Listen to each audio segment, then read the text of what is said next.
એટલે પ્રોપર ચોમાહું ચાલુ થાય પેલા મારે લગ્ન કરી લેવા એવો. ના એલા હવે શિયાળામાં કરજે, વળી ચોમામાં ભાભીનો પગ લપસી ગયો તો એક કરતા બીજી થાય. એટલે હમણાં મારી માથે ઘાયતું જ હાલે, હમણાં એક્સિડન્ટ થતા રહી ગયું. ઈ ઓલી રાતે વંડિયું ઠેકો ને એના પરતાપુ છે.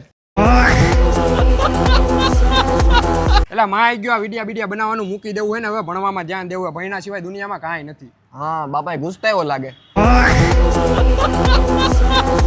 એટલે બાપાને નોકરી મુકાવી છે, અમે બે થઈને એટલા રૂપિયા કમાવશું ને કે 6 મહિનામાં ડિફેન્ડર ઊભી કરી દઈએ. ઓહો, તો આ ટાકો બને એમાંથી ખિલારીને સિમેન્ટ ઉપડી જાય ને. એટલે આડા સંડાસ જેવી મજા ઊભા સંડાસમાં ન આવો. હા એટલે ઈ તારી વાત સાચી હો, જેની ઘરે ઊભું સંડાસ ન હોય ને ઈ જ આ વાત કહી શકે. એટલે મારો શું વિચારે, આ વખતે 18 લોન થાય ને એટલે 13 દઈને મારો 18 લઈ લઉં. ફઈને ભાગ નો દીધો એના પૈસા વૈધા લાગે. એટલે હું રાતે હું તો નકરા મને ઓલીના જ વિચાર આવે યાર. હા તે એની માં ખર્ચો કર્યો ને એટલે તને વિચાર આવે, બાકી એને તારી માં ખર્ચો કર્યો હોત ને તો ન આવત.